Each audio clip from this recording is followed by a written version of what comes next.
Europe 1, 11h, 13h, Pascal Praud et vous. 11h13, vous réagissez au 01 80 20 39 21, Pascal. Et nous allons parler maintenant d'un sujet qui est grave.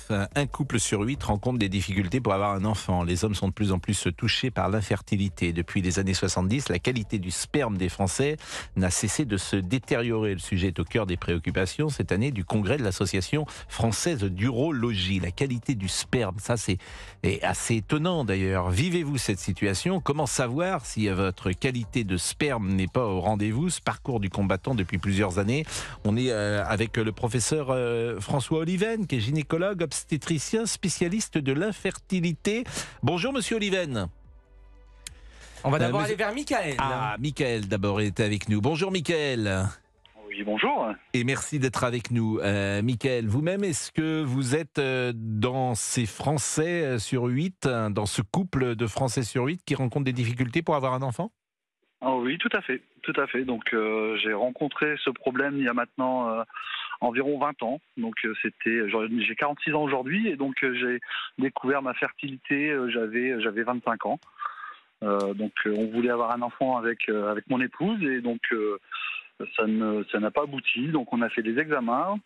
Tout d'abord on s'est tourné vers le problème féminin, parce que c'est vrai qu'aujourd'hui on parlait beaucoup du problème féminin et on s'est aperçu qu'il y avait aussi un problème de mon côté. Et vous avez tenté, j'imagine, des solutions, et si je comprends bien, il n'y a pas eu de solution trouvée. C'est ça, donc en fait on est passé par la PMA, ce qu'on appelle la PMA, La procréation médicale assistée. Tout à fait. Et donc on est passé pour pouvoir accélérer les choses, on est passé par une ICSI, ce qu'on appelle une ICSI et non pas une FIV. Donc l'ICSI, les biologistes injectent directement le spermatozoïde dans l'ovule pour pouvoir avoir une fécondation. Et manifestement aussi, donc c'est l'assistance médicale à la procréation, ce qu'on appelle la PMA, peut permettre à un couple hétérosexuel ou à un couple formé de deux femmes, ou à une femme non mariée d'ailleurs, d'avoir un enfant. Il existe différentes techniques prises en charge sous certaines conditions. D'ailleurs, manifestement, cette technique n'a pas non plus marché, si je comprends bien. Non plus. Nous avons fait 6 tentatives. À chaque fois, il y a eu des fécondations, mais les ovules n'ont pas tenu au niveau quand l'ovule a été réinjecté au niveau de mon épouse. Et donc, ce souhait-là que vous aviez dans votre couple d'avoir des enfants n'a pas abouti. Il n'a pas abouti médicalement, mais il a abouti par la suite avec un autre parcours du combattant, parce que c'est malheureusement la procréation médicale assistée, c'est un parcours du combattant, mais le deuxième parcours du combattant que nous avons vécu, c'est l'adoption. Et là, en revanche, ce parcours du combattant a été réussi. Tout à fait. Donc aujourd'hui, je suis l'heureux papa d'un garçon de 14 ans que nous avons adopté en France et d'un petit garçon de 4 ans que nous avons adopté à l'étranger. Et vous êtes évidemment un père et un couple attentif à ses enfants, à leur éducation aujourd'hui, et tout se passe pour le mieux dans le meilleur des mondes, peut-être ? Tout se passe pour le mieux dans le meilleur des mondes. Bah écoutez, c'est un témoignage qui est intéressant et puis qui est également un témoignage positif, puisque vous avez 2 enfants aujourd'hui. Vous allez rester avec nous, puisque Monsieur Oliven pourra peut-être vous interroger et avoir des précisions d'ordre médical. On va marquer une pause. Je rappelle donc qu'un couple sur 8 rencontre des difficultés pour avoir un enfant. Et ce qui va nous intéresser, c'est de parler du sperme. La qualité du sperme des Français se détériore, ce qui peut nous étonner, parce que a priori, on est en meilleure santé, a priori, on vit plus vieux, a priori, tout est plutôt mieux sur le plan du physique, me semble-t-il. Oui, mais il y a d'autres perturbateurs, comme on dit. Les perturbateurs endocriniens, le téléphone que vous mettez dans votre poche, les ondes, tout ça chauffe. Je pense qu'on posera la question au docteur. Vous pensez que le téléphone rend le sperme des hommes moins... C'est ce qu'on m'a dit aussi. Non, mais vraiment, en tout cas, j'ai toujours entendu parler de ça. Demandera à Monsieur Oliven. Oui, non, bien sûr, oui. Je ne suis pas docteur Boubou, bien sûr. J'ai toujours entendu parler de ça, en tout cas.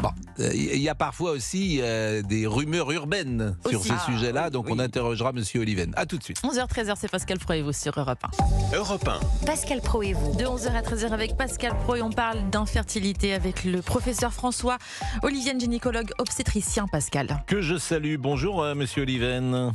Bonjour Monsieur Pro. Vous êtes un des grands spécialistes de la PMA et c'est vrai que cette qualité du sperme nous interpelle. Comment on mesure la qualité du sperme et pourquoi est-elle moins bonne, je ne sais pas si on peut le dire comme cela, qu'il y a quelques années?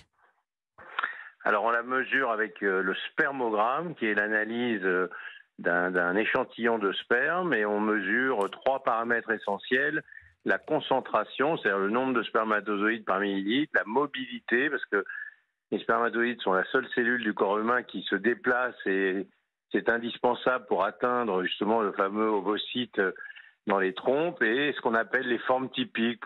Schématiquement, est-ce qu'il a un aspect normal, etc.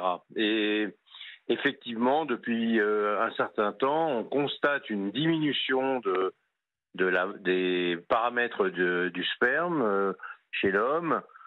On n'est pas certain de tout, mais on a quand même le sentiment que les facteurs principaux, il y en a un que vous avez évoqué, c'est plus récent, les téléphones, mais je pense que c'est pas le point le plus important. Il y a ce qu'on appelle surtout les perturbateurs endocriniens, qui sont toutes ces molécules qui sont contenues dans, je sais pas, les plastiques, certaines crèmes, certaines... Les gels douche aussi. Les gels douche, ouais. Tout un ensemble de choses, et tout plein de choses qui peuvent influer. Mais sur la mobilité ou sur la concentration? Surtout. Probablement la concentration, ça c'est sûr, et éventuellement aussi la mobilité. Après, sur la mobilité, vous avez aussi probablement le stress, les facteurs toxiques, l'alcool, le tabac, le cannabis. L'alcool en particulier, surtout chez les gens qui sont des consommateurs réguliers de quantité importante, c'est spectaculaire. Moi, j'ai des patients qui ont passé d'un sperme très très anormal à normal en arrêtant la consommation d'alcool. Mais on boit moins aujourd'hui qu'on buvait il y a 50 ans. Oui, non, mais je dis pas que ça c'est un facteur, mais je dis parmi les causes, il y a ça. Mais les causes de la baisse générale, c'est plutôt les perturbateurs endocriniens, et pour certains quand même le stress, la vie d'aujourd'hui qui serait différente, et l'alimentation et tout un ensemble de choses. Alors évidemment, on parle toujours du sperme parce que le sperme c'est facile à mesurer, à analyser, et chez les femmes c'est plus compliqué parce qu'on n'a pas ces paramètres-là, mais à l'évidence, s'il y a un effet sur le sperme, il y a sûrement un effet aussi sur la fertilité des femmes. Quand un couple est infertile, est-ce qu'il est infertile à 50-50 hommes-femmes, ou est-ce que c'est l'homme qui est plus infertile statistiquement que la femme, ou réciproquement? Ça dépend, mais avec le temps, schématiquement, on va dire à peu près 40% de causes féminines isolées, 20% de causes masculines isolées et 40% de causes mixtes, c'est-à-dire la conjonction d'un facteur masculin et féminin. C'est-à-dire que les deux ne peuvent pas avoir d'enfants, mais alors, si l'homme allait avec une autre femme, ça pourrait marcher et...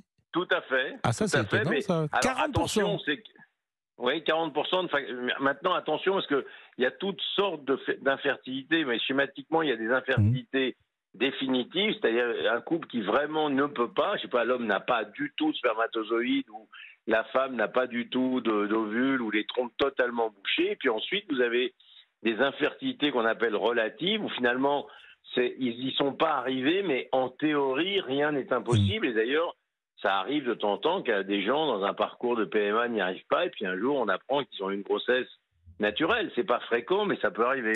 Michael, qui est avec nous, nous racontait sa situation d'il y a 20 ans. Je ne sais pas si vous étiez déjà à l'antenne, mais est-ce que ce dont il a souffert il y a 20 ans, aujourd'hui, ce serait plus facile? Alors, ce que j'ai compris de ce qu'il a dit, c'est qu'il avait un problème de sperme, qu'on lui a fait 6 tentatives de fécondation in vitro avec ICSI qui n'ont pas abouti.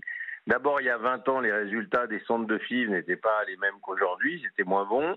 Et deuxièmement, un point que je n'ai pas en tout cas entendu, c'est les facteurs de sa femme, quel âge avait sa femme à cette époque-là, etc. Et ça, bien souvent, on a des cas comme ça de stérilité masculine à la base, mais si d'un autre côté, comme on vient d'en parler, la femme a aussi un problème, ou surtout, elle a plus de 38, plus de 39, plus de 40 ans, parce qu'aujourd'hui, c'est très fréquent que des couples se présentent dans ces eaux-là, et là, malheureusement, L'âge de la femme, c'est le facteur principal de succès.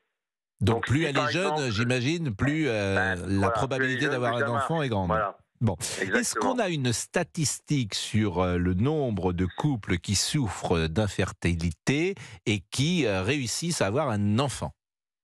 Alors, on a 15% des couples qui souffrent d'infertilité et qui réussissent, eh bien, ça dépend essentiellement de l'âge de la femme. C'est peut-être injuste, mais c'est comme ça. Donc, on va dire très schématiquement, hein, parce que ça dépend des cas, mais un couple dont la femme a 30 ans a à peu près probablement 70-80% de chances de réussir à avoir un enfant avec les différentes techniques d'AMP toutes combinées. Et si par contre la femme a plutôt autour de 40 ans, ça va descendre à 30-40%. Donc vous voyez, ça fait quand même une grosse différence, ça divise par 2. Restez avec nous encore quelques secondes parce que c'est très précis et j'arrive à tout comprendre, Monsieur Oliven. Donc c'est dire si vous êtes pédago.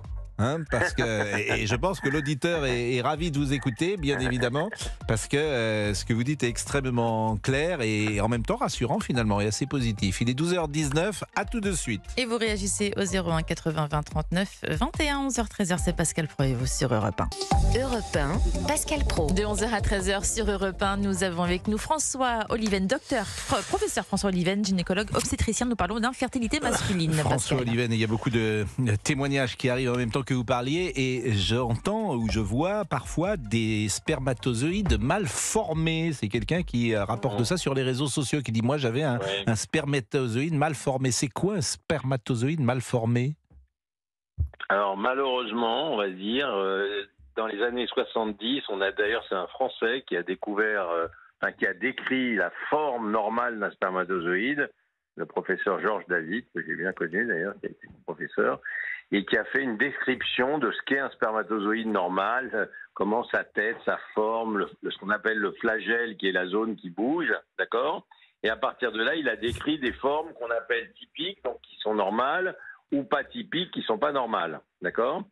Et à partir de là, on a défini des normes. Le problème, c'est que petit à petit, on s'est aperçu que ces formes typiques ou pas, ça n'a pas tellement d'importance. Donc ça reste très pratiqué en France, ça inquiète énormément les gens. Mais ce que j'aimerais dire, c'est que quand on a un nombre de spermatozoïdes, une concentration et une mobilité normale, les formes typiques, c'est pas super important. Et quand l'homme reçoit son spermogramme et qu'il voit en bas forme typique 3%, il se dit c'est la catastrophe. En plus de ça, très récemment, cette classification, elle a changé. Aujourd'hui, ce qui est normal, c'est 4%. Donc évidemment, un examen qui est normal à 4%, des gens dans leur esprit, c'est toujours 100%. Donc je dirais, n'accordez pas trop d'importance aux formes typiques. Bah écoutez, c'est passionnant, vraiment, c'est passionnant de vous écouter, Monsieur Oliven. Une dernière chose, on est tous des miracles, par définition, si nous sommes là, mais lors d'une éjaculation, combien de spermatozoïdes sont présents?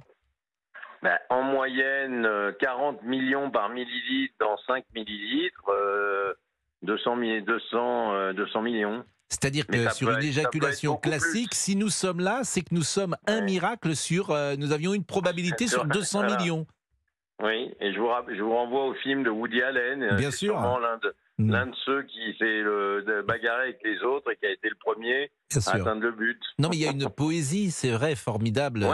Lorsqu'on touche ces sujets-là, sujet de la science, il y a une forme de poésie qui se met en place, puisque par définition, si nous sommes ensemble à 12h25 en train de parler sur Europe 1, parce qu'il faut beaucoup dire Europe 1, je tiens à le dire, dans notre émission, c'est essentiel. Nous sommes sur Europe 1, Monsieur Oliven. Les pièces dans le nourrin. Exactement, mais nous sommes des miracles, et c'est finalement assez positif que nous soyons chacun des miracles. Je vous remercie beaucoup, Monsieur Oliven. Merci à vous et merci à Europe 1 alors. Merci à Europe 1, mais est-ce qu'il y a ces prochaines années des choses qu'on attend qui vont révolutionner le domaine dans lequel vous excellez?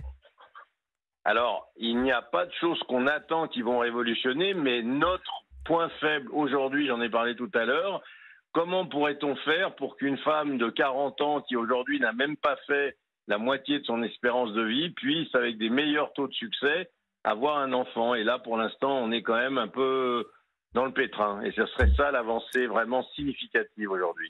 Merci de votre clarté, merci de cette pédagogie et merci de dire les choses vraiment avec autant de précision pour que nous les comprenions. Merci beaucoup et excellent week-end à vous, Monsieur Oliven. Il est 12h26 sur Europe 1.